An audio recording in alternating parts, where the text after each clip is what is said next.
afternoon, everyone. Certainly excited that you guys are here today with us. We're going to be focusing our attention on a number of issues during the legislative session, but in particular things to be responsive to the needs of the citizens in the state of Alabama, but also throughout the nation. We've introduced House Bill 523, which is a piece of legislation that is going to help our farmers, help them expand the equipment that they have currently, give them an opportunity to rebuild their farms and be able to move their products as they see fit.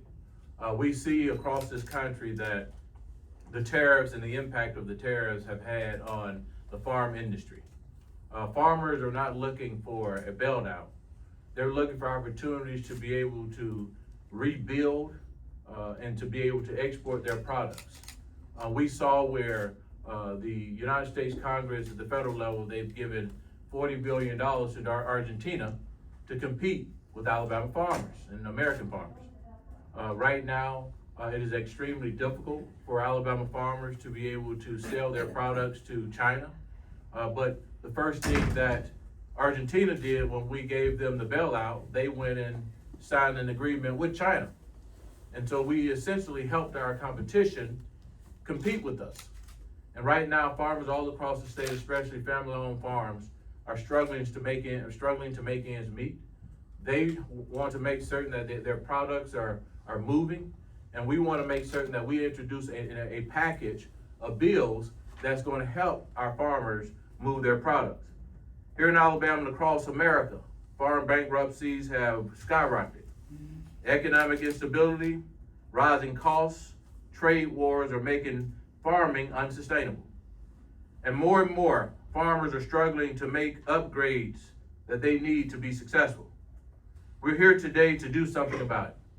Alabama Democrats are introducing the bill, the Alabama Agricultural Enhancement Program Act. This is a cost-sharing partnership to make long-term investments in farms and farming communities. It's based on a highly successful model that's happening in Tennessee. Has a program that they've been hosting, that's been boasting throughout the country, in other states outside of Tennessee, but in Tennessee, it's been boosting their sectors across the agriculture industry. It shows that every dollar that's invested, there's $6.50 in returns to community and to the economy. This program is not a bailout, it's a partnership. We're partnering with farmers and rural communities, and we're investing in agriculture's future. Tennessee has been doing this for approximately 20 years. And over that time, they've invested nearly $250 million in more than 80,000 agricultural projects. When farms succeed, we all succeed. And how we benefit: local farmers bring local jobs, they strengthen food security, they improve access to fresh and healthy foods. And we know within the state of Alabama, there's certainly a lot of food deserts. And this particular legislation will help us address that particular issue as well. Under the Agriculture Enhancement Investment Act, we focus on several areas, including equipment, operations, structure, fencing, barriers, hay storage, genetics, herd health, and more. This legislation also calls for strong oversight, reporting, and transparency, including advisory boards with representatives from our land-grant universities. Farmers have been unsung heroes of our nation. We need them to keep driving the economy and putting food on our tables. And now, at this particular time, I'll turn it over to the gentleman that hails from District 68, Representative Thomas Action Jackson. Thank you, Leader Daniels. Thank you for your leadership. I'd like to say before I begin that young people don't understand that groceries does not grow at Walmart. As someone who has recently come from the rural areas, agriculture, and the communities that produces food, unfortunately, too many of our neighbors are committed with and has forgotten where our food products come from. Farmers are doing the Lord's work. They are stewards of the land, and they care for our environment because they depend on clean air, water, soil, and nutritious soil to succeed. They share their harvests, their nurturing communities with fresh, nutritious food, vegetables, and fruits. And their work requires unyielding faith, patience, and persistence. And I said faith because when you plant it, you don't know what's coming up. But you know when you plant the seed, you expect a harvest. But time, weather conditions, and environmental issues brings on different harvesting levels. So in addition to being a big part of our economy, farming is essential and heritage and our identity. It is part of who we are. You know, thinking about years before the interstates, there was farm roads and trails. So in addition to being a big part of our economy, farming is essential. In Alabama especially, 95% of our farms are family operated. And and is partnership with others more than the national average. Farms also are formed, roadside farms stands with us in our communities. And it's so important when I travel from here to Thomasville, I see trucks on the side selling produce, fruits and vegetables. A farm family are ones who hold one thing in particular is together the work that we do. The Alabama Agriculture Enhancement Program Act is proven way to provide agricultural communities that make a generational impact. This year we are marking the 250th birthday of America. This nation was founded on agriculture. I shudder to think that what our communities need are grocery stores and what we look like without small and family farms. We cannot forget them. We certainly cannot outsource our food supply. In some ways, this legislation simply expands upon the partnership already exists. Like Leader Daniels has said, it points out every time we sit down to eat, we are partnering with the farmer. Now, we have an opportunity to literally put our money where our mouths are. And I would like to say that our mouths are literally running, but our pocketbook is short. I'm proud to support the Alabama Agriculture Enhancement Program, and I hope we can come together and make it become a reality. We depend on our farms, and our farmers depend on us. And now I want to introduce State Representative Pebble Warrens of House District 82 to say a few words. Representative Warren.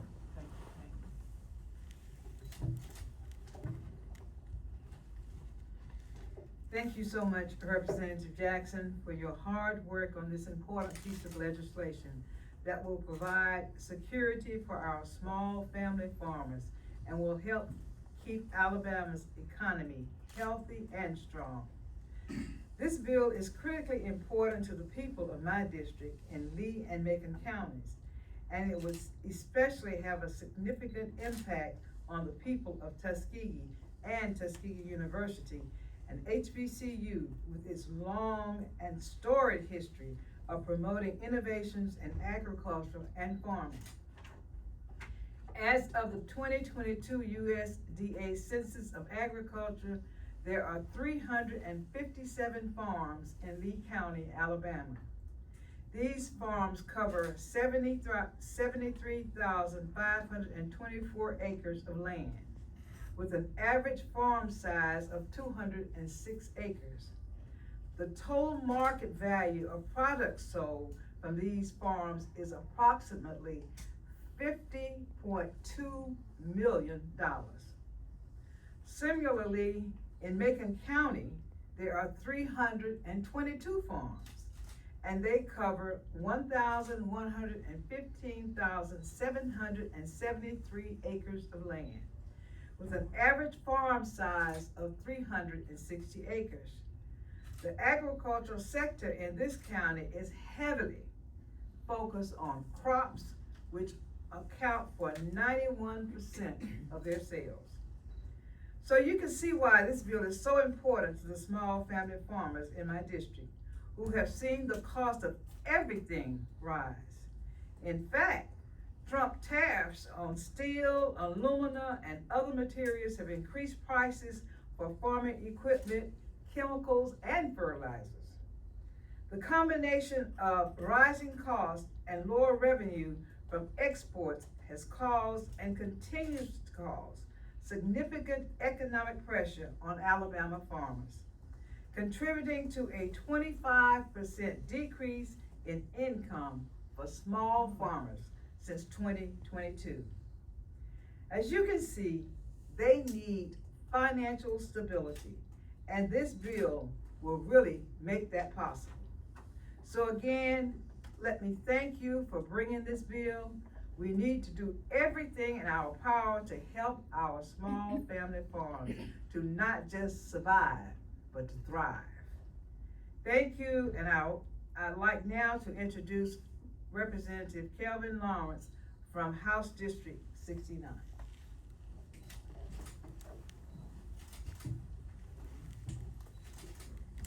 Thank you, Rep. Warren.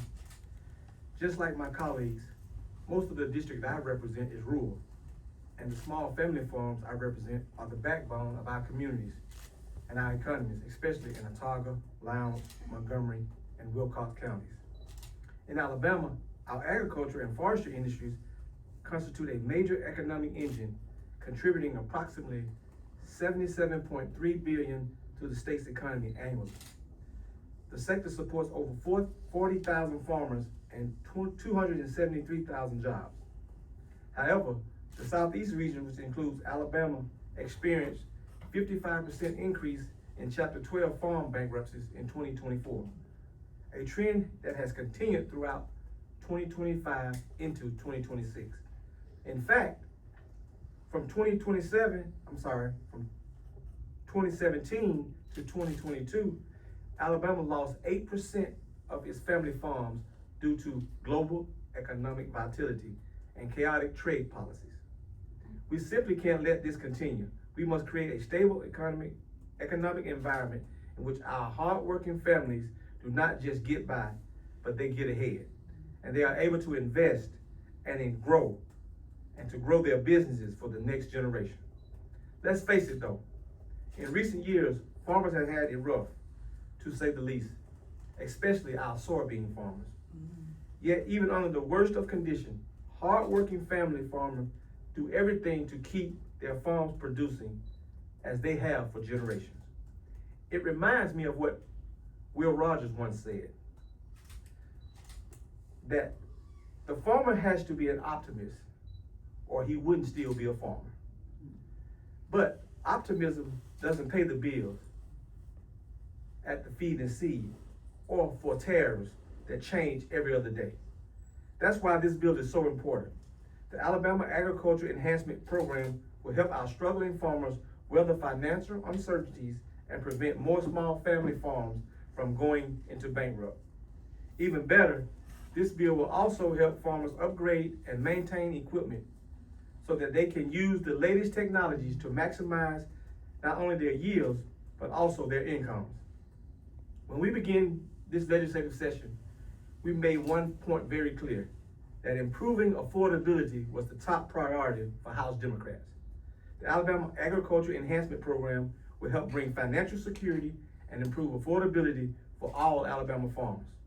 I urge you to go out throughout the state and contact your legislators and tell them to support the Alabama farmers by voting yes on this bill. Thank you, and now we will answer any questions that you may have.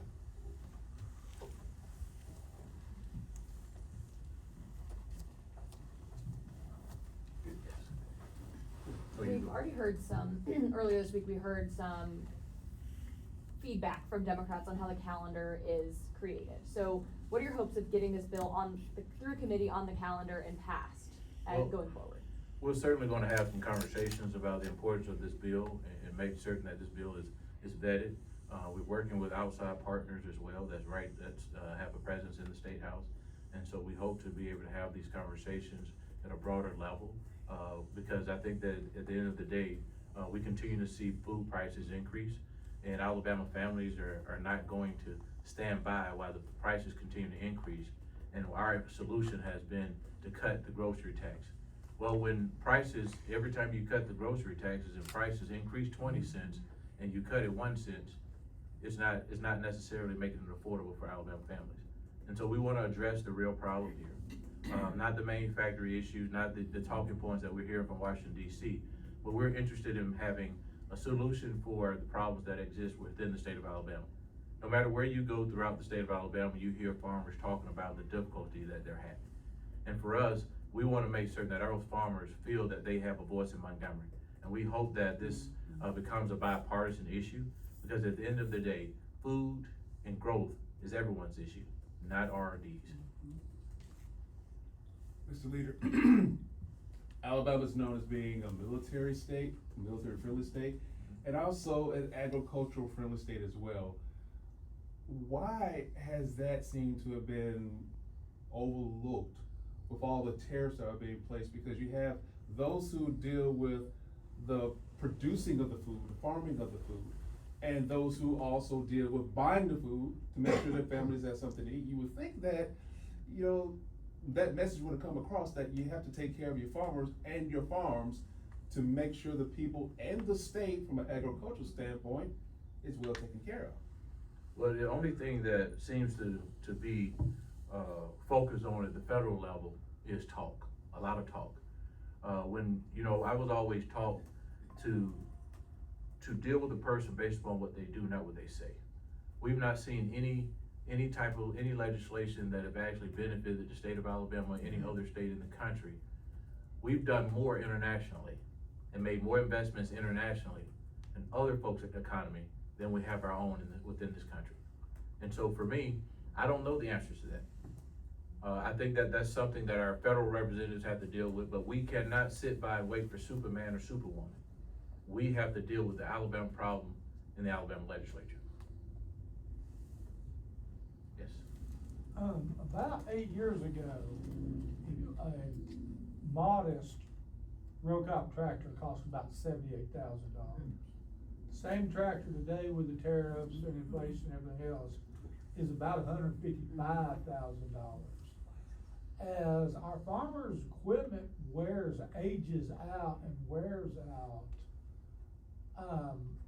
like, you know, like Representative Walker was talking about a 200-acre farm. I mean, can you make enough money on a 200-acre farm to pay for a $150,000 tractor towing a $35,000, $45,000 wheelbarrow?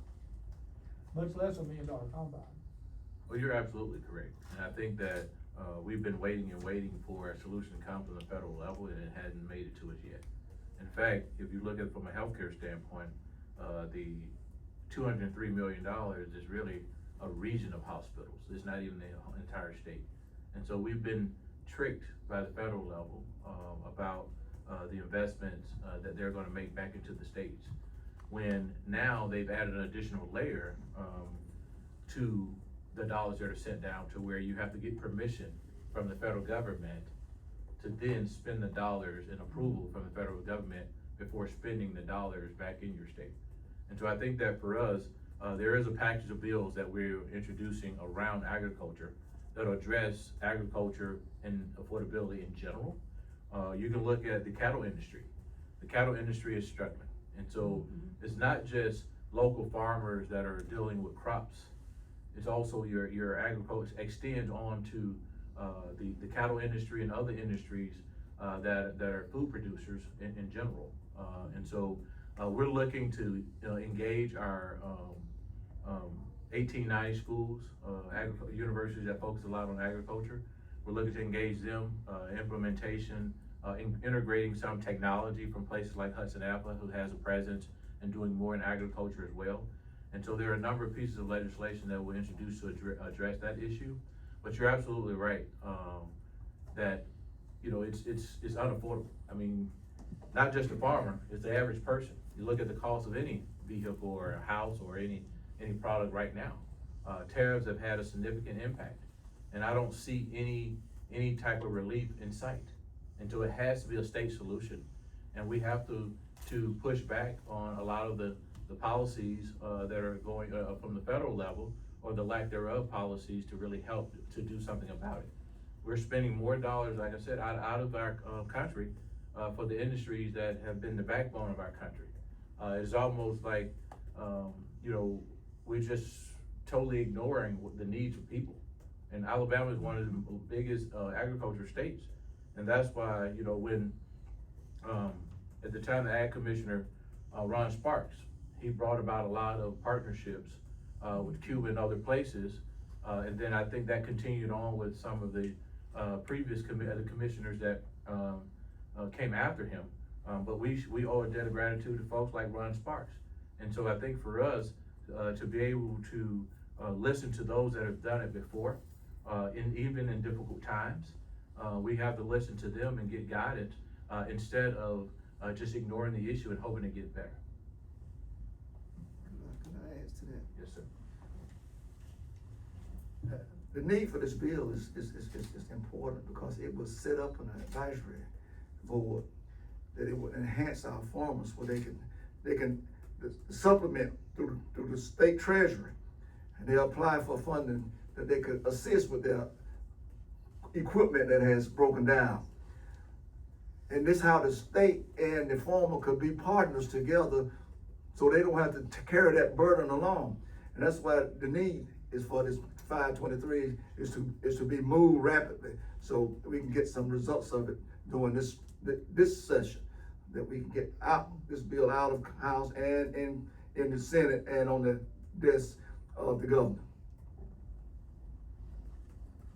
And there's no one better to speak about this issue than Representative Jackson, because he was previously chair of the Agricultural Committee and spent a lot of time fighting for the things that we received prior to 2010. And so certainly has a lot of knowledge on this issue, and we are very fortunate to have him sponsoring this legislation, and we're going to be supporting him in every step of the way. Yes, sir. What would be the cost associated with helping the farmers with these rising costs, and where would that money come from? Well, Mike, I would say this, we find money for everything else. We found over $1 billion for one prison. We find dollars for a CHOOSE Act, 250 million, I think I heard in the governor's state of the state. And so I think that the question, I think we can answer our own question, that we find monies and priorities for things that are not necessarily helping all of the people within the state of Alabama. And that's where I think we have to prioritize. When you're at home and you're dealing with the budget, you have to start cutting. But in some of our budgets, there's money, we're flush with cash. And so I think that we have to be we have to prioritize where we make the investments. And right now, our farming, the backbone of our country is falling down and right in front of us, and we're doing nothing. Leader Daniels, let me see. Before 2010, Commissioner Bishop, Charles Bishop, was Commissioner of Agriculture. We flew to Huntsville. I asked Bishop, I said, why are our cornfields on fire when we got NASA right here? Technology. Tennessee River right over there, and we got corn and fields have burned up because of a drought. Now, think about what happened since 2010. We finally getting irrigation out of the water from the Tennessee River for irrigation. Somebody has to be ahead of the curve to make sure that these things come into play. We have an industry that's making $77 billion plus, and I know a lot can be done to enhance the farmers if they want it to happen. So it all depends on where our priorities are and how we want to go about getting to that point.